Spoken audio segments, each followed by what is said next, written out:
Hello everyone, welcome to Success Tree, and today we will be discussing the questions of marketing management. So the first question for today is, the strength of radio advertising is the ability to reach segmented audiences, the ability to reach prospective customers on a personal and intimate level, low cost per 1000 and short lead times. इसमें से कौन सा जो है advertising का strength है, और is the answer all of the above? So the answer here is all of the above because multiple type का मल्टीपल सेगमेंट्स के ऑडियंस को आप रीच कर सकते हो with the help of radio. And आपका जो लीड टाइम है, starting ending short lead time होता है, and it's like the person is talking to us. ज़्यादा पर्सनल और इंटीमेट लेवल पे ऐसा लगता है कि हमसे पर्सपेक्टिव कस्टमर से बात की जा रही है. And obviously the cost is very less compare to what we spend on advertising through televisions. ठीक है, तो यहाँ पे कॉस्ट भी बहुत ज़्यादा कम होता है. So all of these are the benefits of radio advertising. In a dash advertising schedule, advertising is used during every period of the campaign, but the amount of advertising varies considerably from period to period.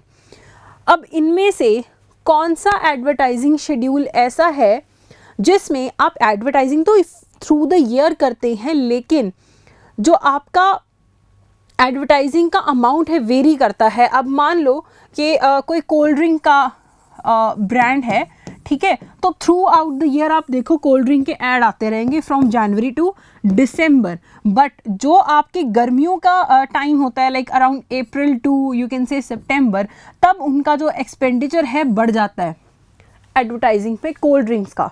तो इस type के advertising campaign को क्या बोलते हैं कि आप सारा साल एडवर्टाइजमेंट करते हो, लेकिन जो आपके पीक सीजन होते हैं उसमें आप ज़्यादा एडवर्टाइजिंग करते हो, तो उसको बोलते हैं पल्सिंग एडवर्टाइजिंग शेड्यूल. ठीक है, बढ़ता कम होता है, बढ़ता है कम होता है, बढ़ता है कम होता है. ठीक है, बीच बीच में, तो इस टाइप को आप क्या बोलते हो? Pulsing advertising. नेक्स्ट इज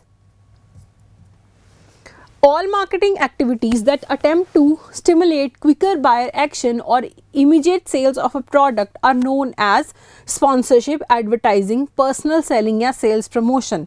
सारी marketing activities जो आपको बायर को स्टिमुलेट करती है कि जल्दी खरीदो, ठीक है, या इमीडिएट सेल्स के लिए प्रमोट करती है, ठीक है, कस्टमर को, तो वो क्या होता है? स्पॉन्सरशिप, एडवर्टाइजिंग, पर्सनल सेलिंग या फिर सेल्स प्रमोशन. तो ये क्या आता है आपका?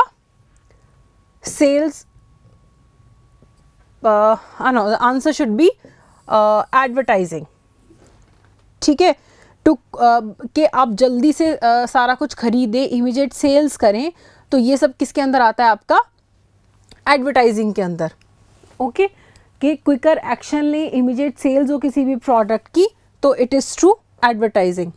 Next is which of the following is not a problem with television advertising. इसमें से कौन सा टेलीविजन एडवर्टाइजिंग का प्रॉब्लम नहीं है?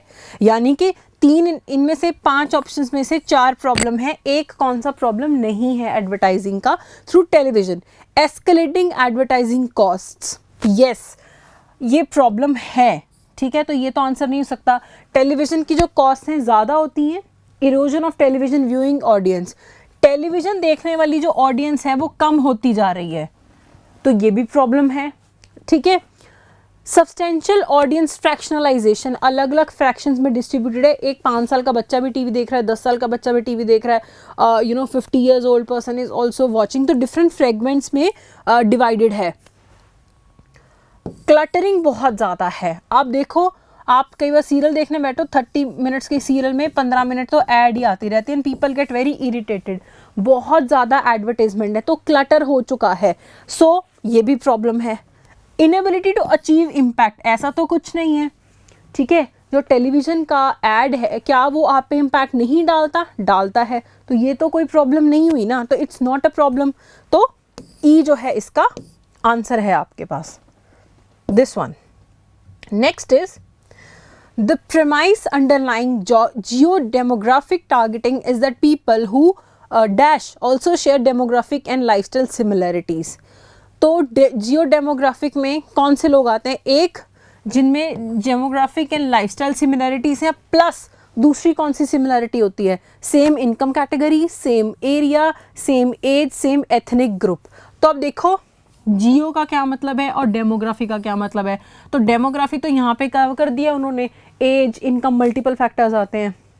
जियो में क्या आ गया आपका, एरिया। तो जब आप जियो डेमोग्राफिक टारगेटिंग करते हो अपने कस्टमर्स की, तो आप उनका जोग्राफिकल एरिया भी सिमिलर होता है, प्लस उनका डेमोग्राफी और लाइफस्टाइल सिमिलैरिटीज भी होती हैं। उस टाइप की जो टारगेटिंग होती है कस्टमर्स की, that is your Jio demographic targeting. Okay, तो अगर आप इस वर्ड को ही डिवाइड कर लें तो भी आपको आंसर यहाँ पे पता लग जाएगा। Next is a clothing store that sets their advertising budget by following the major competitor and adding an additional 15% is using the dash method.